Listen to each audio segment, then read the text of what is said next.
North Bengal মানে হচ্ছে নতুন অফবিট জায়গা, আর লামাহাটা হচ্ছে তার মধ্যেই একটি। লামাহাটায় রয়েছে সুন্দর একটি পার্ক, পাইন গাছে ঘেরা ফরেস্ট, আর আছে একটা সুন্দর লেক। আর এখানকার সৌন্দর্য আপনাদের আকর্ষণ করবে। তাই এই বর্ষায় চলে এলাম লামাহাটা ইকো পার্কে। চলো বেশি দেরি না করে আমি শুরু করি ভিডিওটা।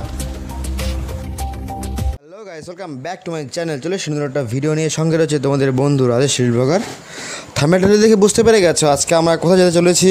আজকে আমরা যাচ্ছি দার্জিলিংয়ের একটা অফবিট প্লেস, যার নাম লামাহাটা ইকো পার্ক। অনেক দিনে আশা ছিল যাব এখানে আমি, কিন্তু ঠিক করে সময় হয়ে উঠতে পারছে না, যার কারণের জন্য আমি এখনও যেতে পারছি না ওখানে। আমাদের এই লামাহাটা যাওয়ার জন্য দুটো রাস্তা পড়বে। একটা পড়বে হচ্ছে শুকনা হয়ে রংটং হয়ে যেতে হবে, অথবা তোমরা যেতে পারো রোহিণী রোড দিয়ে কার্শিয়াং হয়ে, তারপর আমরা দার্জিলিং হয়ে তারপর আমাদের যেতে হবে লামাহাটা। আমরা আছি শুকনাতে, এখান থেকে আমরা রংটং হয়ে তারপর আমাদের যাব গন্তব্যস্থলের দিকে। আর যদি তোমরা বাইক নিয়ে আসো তাহলে তোমাদের আমি প্রেফার করবো রংটং হয়ে যাওয়ার জন্য, কারণ এই বর্ষাকালে রংটং হয়ে যদি যাও তাহলে তোমাদের চারপাশটা আরও সুন্দর একটা প্রাকৃতিক ভিউ তোমরা দেখতে পারবে। আর তার থেকে বড় কারণ হচ্ছে এখানে অনেক ধরনের ঝর্ণা অর্থাৎ ওয়াটারফল দেখতে পারবে।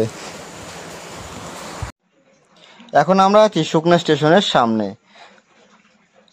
যারা শিলিগুড়িবাসী তারা কিন্তু এই জায়গাটা ভালো করে চিনতে পারবে।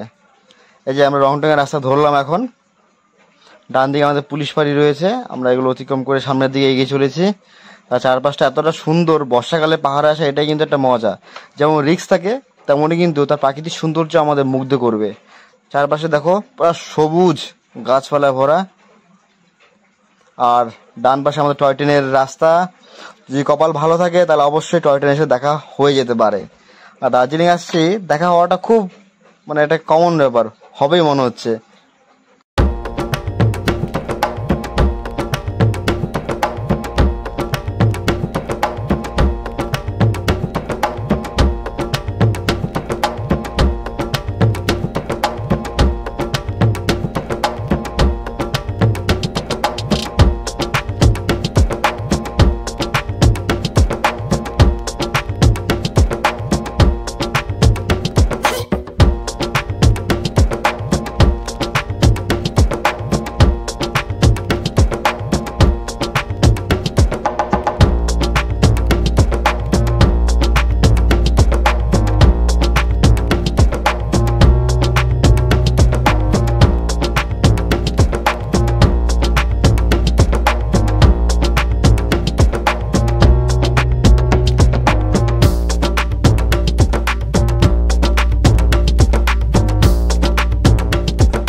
আর ঠিক যেটা বললাম সেটাই হলো, ঠিক আমাদের যাওয়ার সময় এত সুন্দর একটা ওয়াটারফল দেখতে পাচ্ছি আমরা, খুব সুন্দর একটা ওয়াটারফল। এই ওয়াটারফলের নাম হচ্ছে পাগলাঝরা ওয়াটারফল, যেটা যদি রংটং দিয়ে যাও, তিনধারিয়া হয়ে যাও, তাহলেই এই ওয়াটারফলটা তুমি দেখতে পারবে।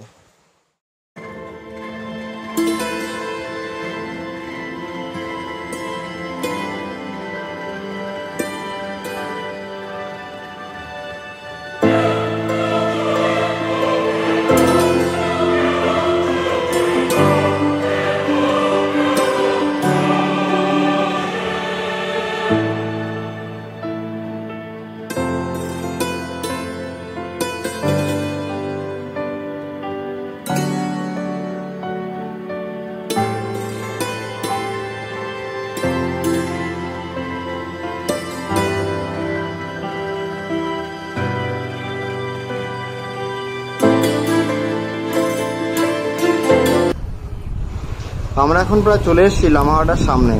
এই যে পাইন গাছগুলো, এগুলো কিন্তু আমাদের লামাহাটা যে ইকো পার্ক রয়েছে সেই ইকো পার্কেরই পাইন গাছগুলো।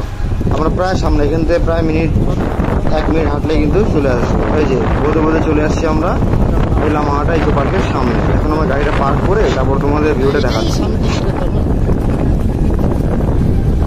বাইরের থেকে লামাহাটার ভিউটা ওই যে এটাই,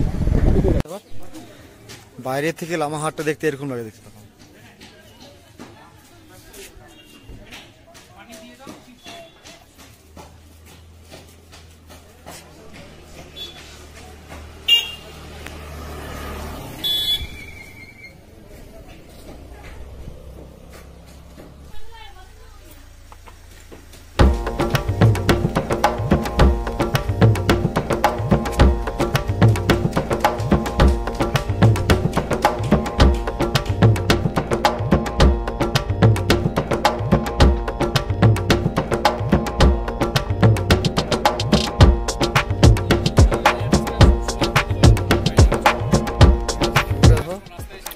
পার্কের থেকে ভিউটা খুব সুন্দর লাগছে দেখতে, চারিদিকটা পুরো পাইন গাছে ঘেরা।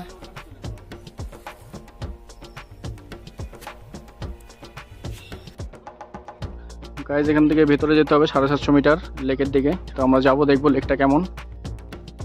চলো যাই, যাওয়া যাক। শুনলাম সেখানে নাকি একটা লেক, ওর জন্য এত উপরে যাচ্ছি। কতটা উঁচুতে দেখতে পাচ্ছ।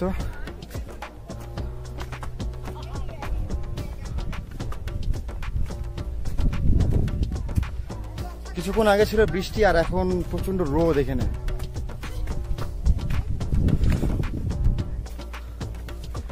চারপাশটা না পুরো পাইন গাছে ঘেরা।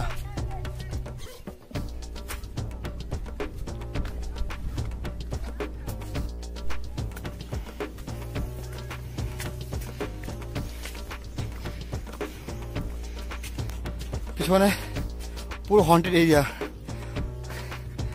মানে দেখলে অনেকটা না গা ছমছম করে একটা আবহাওয়া। এদিকে আবার গুড়ি বৃষ্টি শুরু হয়েছে। এখনো সেই হেঁটেই চলেছি, 700 মিটার মনে শেষ হওয়া না মনে হয়। আর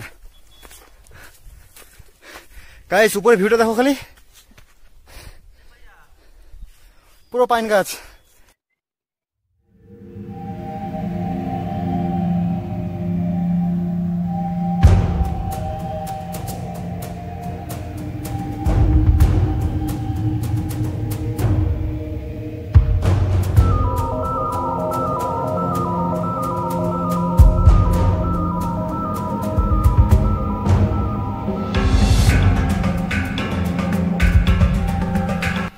লেকের চারপাশটা পুরো কুয়াশায় ভরা। সামনে এই যে মাঝখানে আমার হ্যান্ডসাম বন্ধু দাঁড়িয়ে আছে। আহা একদম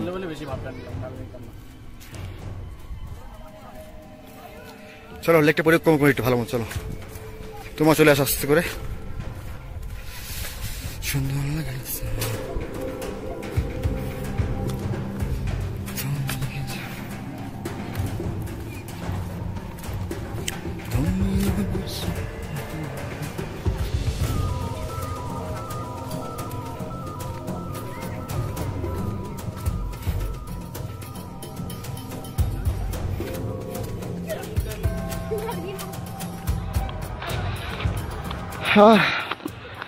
মানে এত সুন্দর সুন্দর ভিউ ভাবি কি আর তুলবো না, তাও তুলতে বাধ্য হচ্ছি। কারণ সত্যি জঙ্গলটা এতটা সুন্দর।